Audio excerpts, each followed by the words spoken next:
here with Mr. James McClure, running for State Representative, District 71. Mr. McClure, what are your best qualifications and experience for this position? Well, now that Kelly Curry is positioned on the Utica Fire Board, I'm probably the most politically active person in Clark County. I regularly attend Clarksville Town Hall meetings, the Jeffersonville City Hall, City Council meetings, stuff like that. I attend the County Council meetings occasionally and the Commissioners meetings. I'm just very passionate about politics in general. I tell people I was raised right. I believe that being an active and informed member of the populace so that I can keep track of what my elected public servants are doing is an important portion of being an American citizen. What is your primary motivation for running for the position? Well, it's a toughie, but we'll just go back to what really pushed me over to being a Republican. As anyone who's done any research on me knows, I was a Democrat up until about 4 years ago. During the COVID lockdowns in the summer of love in 2020, the Democratic Party did two things that forced me away from them in the same way that Reagan famously said he didn't leave the Democratic Party left him. The Democratic Party endorsed, whether actively or passively, the neo-Marxist domestic terrorist organizations of Antifa and Black Lives Matter as they raped, murdered, and pillaged across the country. And then the state legislatures of Virginia and New York both passed legislation allowing abortion after birth. And not only that, there was videotape of both the legislatures cheering as they passed this legislation. As a devout Orthodox Roman Catholic, that's down a dark path I cannot follow. And so I switched parties to Republican and am championing the same values that I championed as a Democrat: faith, family, liberty, but with a party that actually believes in these values and takes them seriously. Would you be willing to commit to full transparency to your constituents? And what does full transparency look like to you as a state rep? Well, I've committed to full transparency in my own way already. Every campaign questionnaire that I've received, either electronically or through the mail, I have posted both on all my social media platforms. I've gone out of my way to be as open as possible. I'll be holding a town hall event next Wednesday. I realize by the time this is released it'll already be over, but there will be a second one I will be holding in April. I just haven't nailed a date down for that one yet, because I want the feedback from my constituents. I'm going to have an old-fashioned town hall where I'm going to take questions from the floor, not rehearsed, no cherry picking or anything along those lines. I'm honestly interested in what my constituents have to say. As a public servant, which all of our elected officials are, it's my responsibility to listen to my boss, the people. Who are some of your top campaign contributors so far? Right now, the woman interviewing me, they've all been small personal donations. I don't have any large corporate donations of any sort. I'm just a regular citizen who's concerned about the future of the state of Indiana, and all of my contributions basically have pretty much fallen under the low limit according to state regulations, and don't require individual listings at this stage. I mean, if someone wants to donate a larger sum of money to me, I will happily accept it, and I will appreciate that someone believes in me enough and believes in the principles that I'm trying to advance on a state level. They would choose to donate to me, but at this point, no, I don't have any large corporate donors or business donors. In your history, have you ever given a campaign contribution back? And if so, why, generally? No, I've never had to give a contribution back under any circumstances. How are you going to ensure the public gets the opportunity to express their desires on a particular topic or bill? How will you communicate with those you represent? Well, as I've said, I'm going to be holding, I made a campaign promise about this, I'll be holding a town hall once elected twice a year, once during the spring in the General Assembly session, and then once in the fall leading up to either the election or the new General Assembly session. In the spring, I'll be able to bring my constituents up to speed on what's going on in the General Assembly and take their feedback from that forward back to Indianapolis to help shape the bills that are going to be coming forward during that session. And in the fall, I'll be able to get information from them, which I'll be able to carry forward into the next General Assembly session and possibly create new legislation from that. I've also made commitments to, in the past, to try to answer my own phone. I know that it annoys a lot of people when you call Indianapolis and you get some person and they just take some notes about what you had to say. And you're never sure whether your representative actually hears what you're talking about. I would like to spend time answering my own phone in Indianapolis. I don't think it's an unreasonable expectation. Someone calls and they get a chance to actually speak to their rep directly. Then they get a more personable experience, and the representative gets an opportunity to hear what the constituent actually is saying, as opposed to some distilled or filtered version of that actual information. I've also made my email address and my phone number publicly available. If someone wishes to contact me directly, I've always been happy to communicate with my voters. What regulations, ordinances, or laws do you want to repeal, add, or alter as your first order of business? Well, the easiest one is IC 1014-3. I'm going to get kind of in the weeds for your listeners. IC 1014-3 is Indiana's version of the Patriot Act. It was passed after 9/11, like a lot of other states did, and it is what allowed our governor, Mr. Holcomb, to exercise extra constitutional executive powers during the COVID lockdowns, where he directly, for lack of better terminology, stole away the liberty of his fellow Hoosiers. As I've spoken to several other people, this is my Indiana State Constitution. In the Indiana State Constitution, in Article 1, Section 31, it explicitly states, "No law shall restrain any of the inhabitants of the state from assembling together in a peaceful manner to consult for their common good, nor from instructing their representatives, nor from applying to the General Assembly for redress of grievance." The fact that the governor locked us down is a direct violation of the state constitution, and the law, in my opinion, and I've expressed this to the Attorney General, is unconstitutional on its face. This is one of the tools they've used to control us, and I don't believe that the purpose of government is control. The purpose of government is to ensure our liberty, not to steal it. I'm also not in favor of the red flag law that the General Assembly passed a couple years ago. All red flag laws are violations of the Fourth Amendment. They allow the government to seize your legally owned property without a duly signed warrant. This is just a very dangerous situation, and I'm not in favor of those kinds of legislation. What is your position on property tax relief, particularly for the elderly and disabled on a fixed income? In general, I'm in favor of it. I believe that we should have less taxes as a whole. I do want to see the actual numbers involved. The budgets for the state generally run in a positive fashion, and we as a state have protections that prevent us from borrowing excessively, as some of our neighboring states have done. But when you start reducing the amount that goes in the state, you either have to make trade-offs in the regard that you have to cut other services, or you have to start taking money from somebody else. So while I am in favor of this in general, and I understand why people on a fixed income especially do need some property tax relief, I do want to see the numbers before I make a formal commitment to saying I'm in favor of this, because when it comes to these tax issues, the devil is certainly in the details. Along those same lines, how do you feel about ever increasing property taxes for homeowners at the same time the government is awarding tax abatements for businesses and developers? What will you do at a legislative level in that area? Well, I don't believe that we should have a continuously increasing tax. I'm not in favor of what happened recently, where the General Assembly allowed, for example, in Clarksville, they're going to be taking a vote just this next week on raising the cum cap tax to its maximum cap and freezing it there because the General Assembly has allowed them to do this. I don't believe that we should be just raising all taxes to their caps and stopping.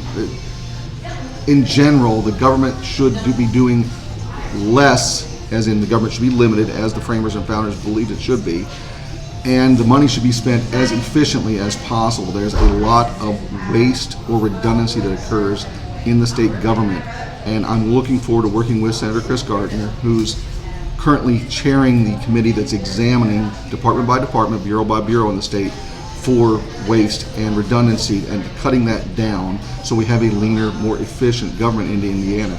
As a elected public servant, it is your responsibility to be the best steward for those tax dollars you can be.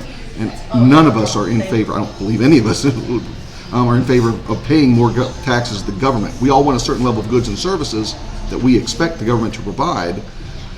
And when you start talking about reducing income, how much the state takes in as a revenue, I hate that terminology because it's not really revenue. The state steals your money at the point of a gun, effectively. Then again, you have to make the other side of the coin.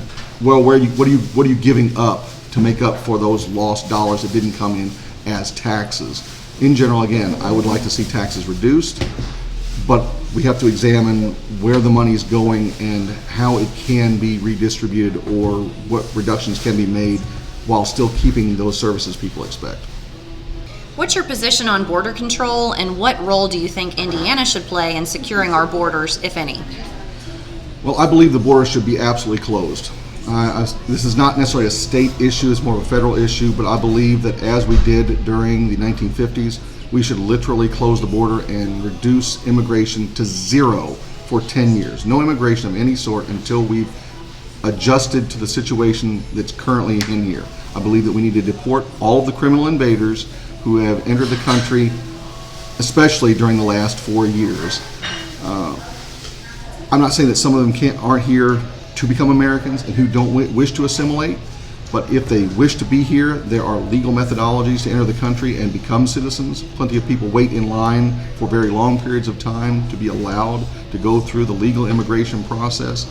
And rewarding someone for criminal behavior is definitely not an American principle as far as I'm concerned. With respect to what the state can do, the state can more stringently enforce the federal statutes that it is required to enforce as far as things like E-Verify and making sure that businesses are only hiring those who are legally allowed to work inside the United States, verifying Social Security numbers, things like that. The governor has actually is actually working with Texas, as I understand it, and has sent National Guard units, state National Guard units down there to assist in securing the border. But in general, I believe that we need to put a hold on this, put a freeze on it, and remove everyone in the United States who's not here legally, whether they overstayed a visa, whether they crossed criminally, or whatever, for whatever reason. And then we can allow the situation to balance out over 10 years, like was done during the 1950s. Then we can get back to looking at future immigration. Do you think our elections, particularly the machines and other internet-connected equipment, are secure, free, and equal? If not, what actions would you take to secure our elections during your term in office? No, I don't believe they are. As an IT professional of 30 years, I'm aware of the dangers of connecting any device to the internet in any way, shape, or form. And there were large amounts of videos, various speakers and things like that, people from MIT and other major universities who examined these machines 10, 15 years ago when the Democrats were making a big deal out of it because they were complaining that Diebold had taken over a large section of the voting machinery. These machines can be hacked. Also, one of the problems that we have, and something I've worked with the local civic groups on, is we have no idea what sort of algorithm goes on inside these machines. And I understand the business doesn't want to release this information. It's a company secret. But we can't be sure as citizens that the information we're placing into the machine is what's coming out of the machine. I'm all in favor of moving to paper ballots and hand counting. A lot of people say, well, you can't do this. It's unrealistic. That's nonsense. The United Kingdom and France both use paper ballots and hand counts when they vote in their national elections, and they get it done in one day. No one can tell me that France and England can do things America cannot do. We as Americans can do this if we want to.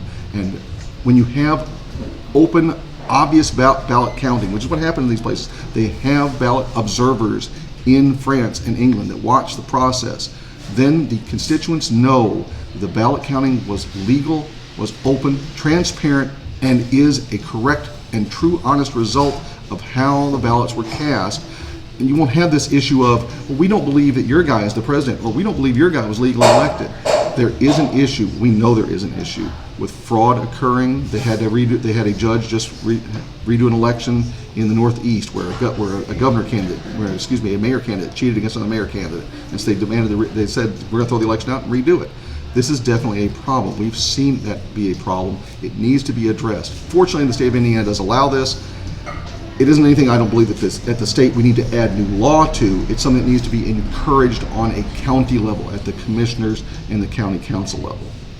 Have you familiarized yourself with globalist agendas such as the World Economic Forum's Agenda 2030, and what will you do to preserve America First initiatives? Well, I've been America First since before America First was cool. Anyone who goes back and examines my history when I was running as a Democrat will see that I've always been a constitutionalist from the very beginning, basically. Yes, I am familiar with these globalist initiatives. I'm a member of the John Birch Society and regularly read their magazine, The New American. I believe that one of the reasons why I'm running for office is to encourage the General Assembly to act in a fashion where the state has authorities. The state is a sovereign entity. We have authorities under the federal compact that we are not exercising. The federal government performs a lot of overreach, in some cases under the auspices of the UN or these extra-governmental organizations, that the state can resist because we have the authority to say no to these unconstitutional overreaches. I'm hoping to be able to work across the aisle with some people who don't necessarily agree with me, and because we all want the same sort of things. Part of the reason of being in the legislature is to protect the liberty of your constituents. And moving toward this one world government, digital currency, we control every movement, we monitor you every moment of the day sort of thing is not what being an American is about. And I will do everything within my power reasonably to prevent that. The recent push for solar farms threatens land that is uniquely rich for crops and livestock, with energy outputs inferior to other sources such as coal, natural gas, and oil. What's your position on industrial solar farms taking thousands of acres of prime farmland out of production for decades, possibly forever, in Indiana's 9th District? I am not in favor of reducing the farmland in Indiana at all. Within the 9th Congressional District, in 71 we don't have a lot of farms in Clarksville and Jeffersonville, but as a Hoosier, I'm not in favor of that. It is an issue. The long-term viability of some of these solar farms is questionable. What sort of leakage or runoff would occur from them, or if there's damage, what sort of natural environmental hazard would occur is unknown at this stage. I have spoken with all of the governor candidates except for one, and have put forth a plan that I believe would be a better solution as far as power generation in the state of Indiana. We have the technology as Americans to replace some of the furloughed or decommissioned coal plants in Indiana and replace them with nuclear power plants. You're not changing the majority of the hardware there, you're just replacing the heat source from a coal-powered source to a nuclear source.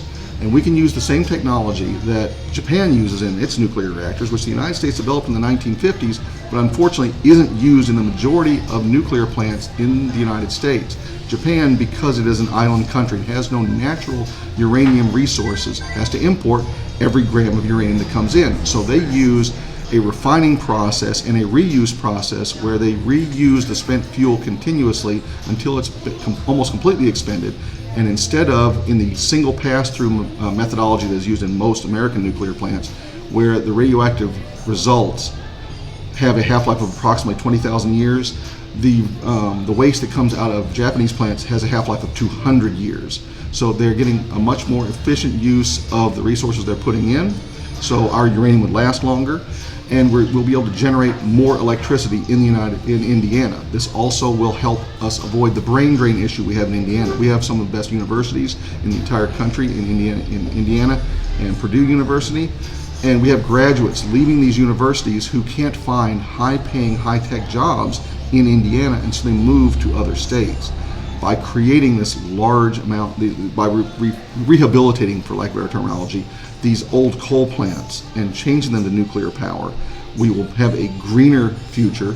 We'll have a larger amount of electricity in general, so Indiana will be an energy producing state, which means we can sell our excess energy to our neighboring states, and we'll have high-paying, high-tech, quality jobs across the state, which will benefit everyone.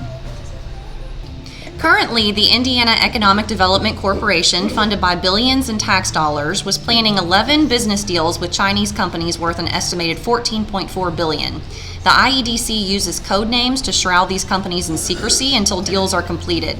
Both the state Senate and House voted on a bill to limit foreign ownership of Hoosier land. What is your position on preventing or allowing foreign companies, especially from communist countries, from buying land here in Indiana? Well, there's a certain level of ownership as far as land purchase that has to be allowed for certain companies. Let's say that BMW wanted to come in and open a car manufacturing plant. Well, that's fine. Germany is our ally and has been for a long period of time since the end of the Second World War. With respect to China, the Chinese are not our friends, and this is part of how we got into the situation we're in now with respect to a lack of appropriate employment in the United States. During the 1970s, the globalists basically pushed us to move a large amount of our manufacturing to China for cheaper labor. And this makes us dependent on China in a way that is extremely dangerous to our national security. I would be in favor of legislation that would prohibit our political enemies, the Chinese specifically, from owning any land or purchasing any land inside of Indiana, because they are not our allies, and working with them seems foolish to me.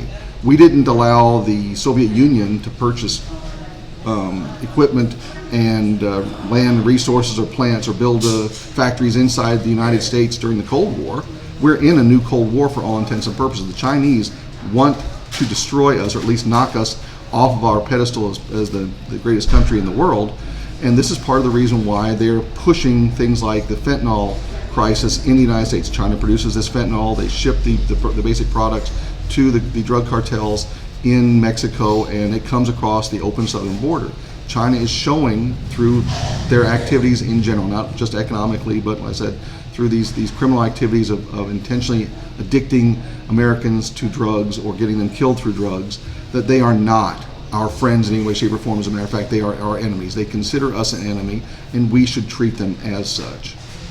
If Indiana finds itself in another situation of government overreach, like we experienced during the COVID pandemic, where the people have their most basic freedoms and constitutional rights threatened and separation of powers are not being honored, what immediate actions would you take to protect your constituents? Well, some people may not be aware of the fact that the General Assembly, under the state constitution, cannot call itself into session. To have a session outside of the normal the sessions that are set up, because we have a bicameral budget, basically. We have a budget every 2 years, so we have a long session 1 year and then a short session next year. To have any kind of General Assembly session outside of that, the governor has to call that in the General Assembly into special session. This is part of the reason why IC 1014-3 is so dangerous. When the governor, when he decided to have the lockdowns in 2020, waited basically until the last month of the General Assembly session before he declared that he was going to start locking people down. And the General Assembly basically left session before a full 30 days had elapsed from that point. And then the governor went into full lockdown mode because he was chasing federal dollars and some other silly crap. So the General Assembly was effectively powerless to do anything. They got a lot of feedback from their constituents, and many of them said, including some of our local representatives, that they were going to do something when January came along. And then January came along, and many Republicans basically lied to their constituents by refusing to challenge the governor's lockdown orders in the beginning of 2021. Had I been elected, I would have directly requested from the governor and made public statements saying he should call an emergency session of the General Assembly during 2020 to request that the people be allowed to speak to their representatives to see if they wanted to continue the situation. I don't believe the lockdowns would have stood up to legislative scrutiny. I still don't believe they were ever constitutional or legal. As I stated earlier, I believe they violate the state constitution. I did speak up about it at the time. I wasn't elected or anything. I was just a regular person, basically, but I did contact my state legislator. I did try to contact the governor's office and such and say this is wrong, it should be stopped. But unfortunately, the governor doesn't listen to the people of Indiana. He listens to people who give him large campaign contributions. And some people are going to be upset at me, especially other Republicans, that I dare challenge a Republican over this. No, when someone steals the liberty, directly infringes on the rights of my fellow Hoosiers, I'm going to speak up about it. The letter after your name is not important when it comes to that. If you're going to be an active enemy of the liberty of Hoosiers, then I'm going to say something about it. What's your current understanding of human trafficking in southern Indiana, and what actions, if any, will you take to combat human trafficking? Well, I'll have to admit, I'm pretty ignorant on the state of human trafficking in southern Indiana. I'm aware of the fact it is an issue. I've seen more of the information coming out from the southern border where there are young people, especially young women, being trafficked across the border to be used as sex slaves and things like that. I know there are people being brought into the United States to be used in other forms of slavery and things like that, and this is completely unacceptable. I haven't examined the laws in Indiana. I'm sure Indiana never was a slave state, so I'm sure it is against the law in Indiana to do such a thing, but I'd have to examine the laws more closely and consult with some people who have more firsthand experience. Here locally, former Sheriff Jamie Knoll is accused of, not found guilty, but charged with some pretty serious crimes against taxpayers, buying and selling cars and other expensive equipment for his own personal gain, using poorly supervised jail commissary funds to pay for unauthorized items, and other crimes committed by finding loopholes in government systems and processes. Do you have any ideas about what laws could be put in place to prevent similar crimes from happening again? Well, I know this is not going to be popular, a couple people sitting at this table, but I don't think that we need extra laws in this case. The laws are in place. They were just either willfully or ignorantly ignored. Several people who serve on both the county council and the county commissioners have admitted that they were not performing proper oversight of the required paperwork that Chairman Knoll and the Sheriff's Department were supposed to be turning in. So as a Jeffersonian, I don't believe we necessarily need more laws. I believe we need better people in office, and I believe we need an active public watching their public servants and making sure that they are doing what they're supposed to do. Had the oversight been in place, and had people not just been saying, oh yeah, the Sheriff's Department says they need this, and just rubber stamping whatever was coming out of these departments, then I don't believe the issues would have been anywhere near as grave as they turned out to be. I don't believe that $800,000+ would have been stolen had there been proper oversight. Adding more law on top of existing law doesn't solve problems. It just makes things more complicated, and it creates more of a bureaucracy that is not efficient and harms us as Hoosiers. We've discovered that there are laws that require government departments to complete certain fiscal reports, but they don't have repercussions for compliance failures. Would you support legislation that adds repercussions to laws on fiscal report and budget requirements if they are not followed? Yes, I would absolutely support such legislation. Again, it is our responsibility as citizens to watch what our public servants do. If they are able to hide the information that we need to be able to see, to be able to make sure that they are being good stewards of our tax dollars and our resources, then there need to be punishments in place to create the transparency that's required for a proper citizen-government relationship to be occurring. What's been your current communication with the Clark County and District 9 chairman, if any? How would you describe your relationship with the Clark County and District Central Committee, and do you think you have their support as a candidate?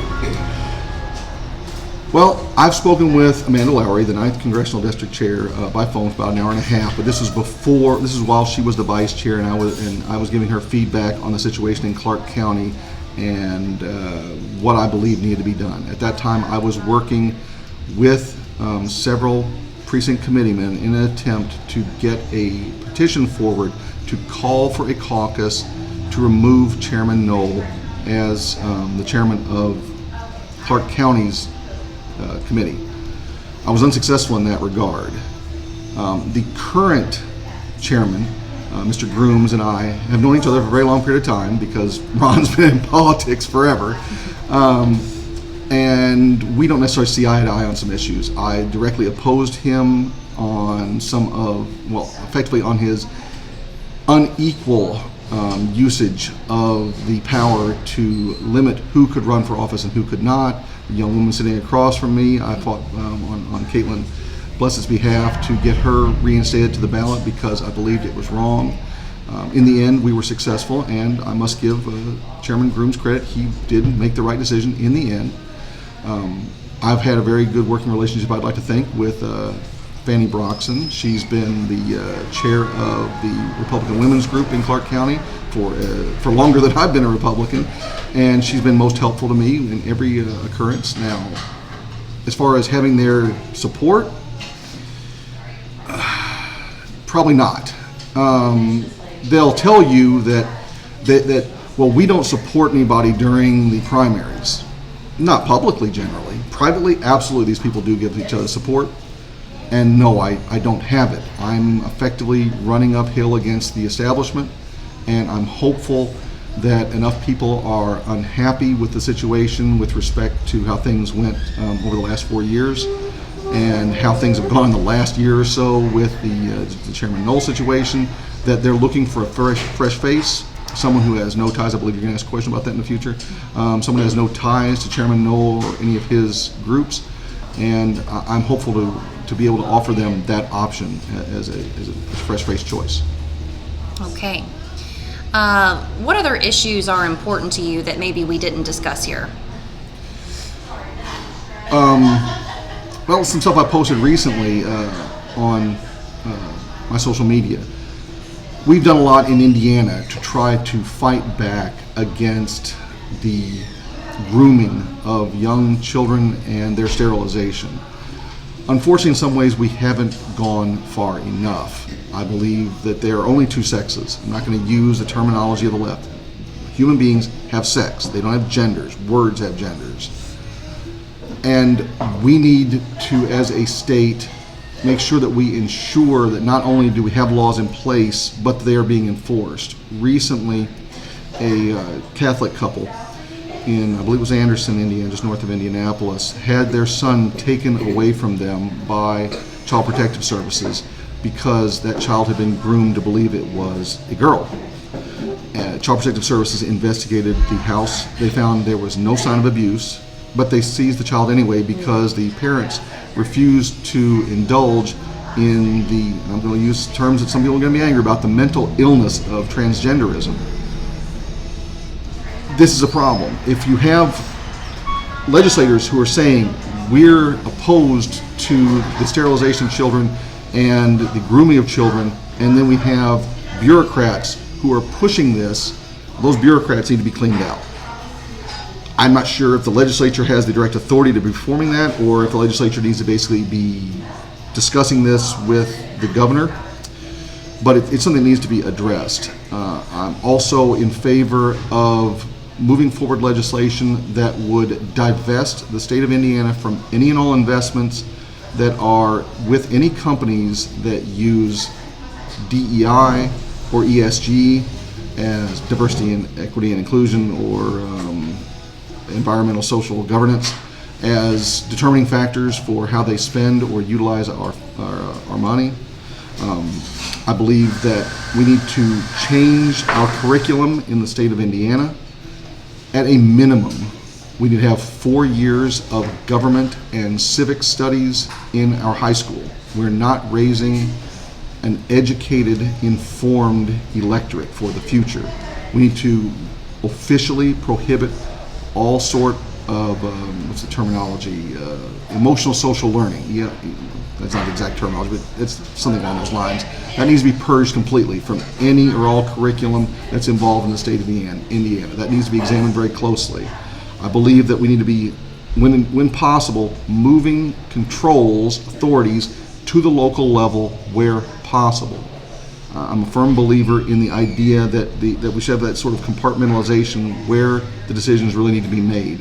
Indianapolis can't give out one-size-fits-all solutions to every problem.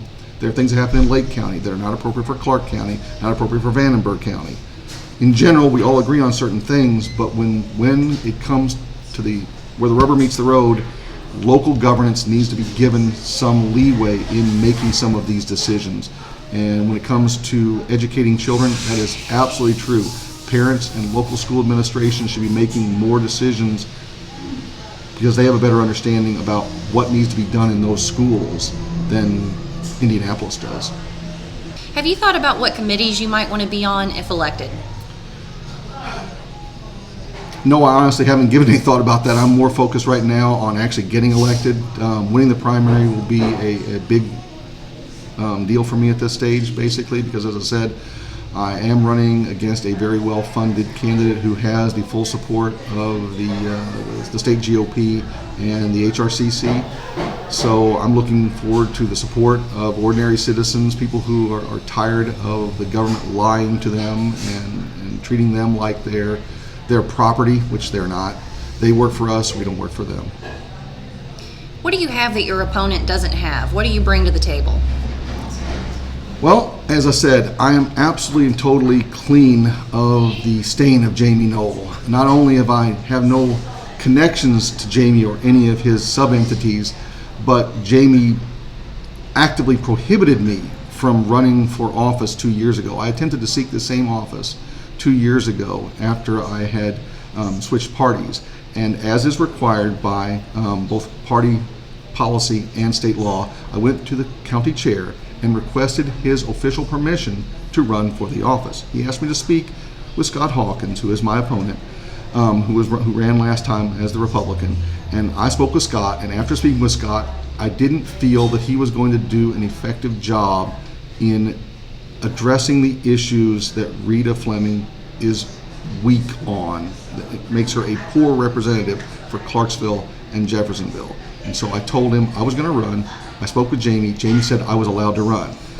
Now, Chairman Knoll knew full well I had to have a signed piece of paper to be allowed to run. But he allowed me to run and drive up to Indianapolis and fill the paperwork out and so on without this, because he knew I'd be disqualified, and I was challenged and disqualified from the ballot because of this.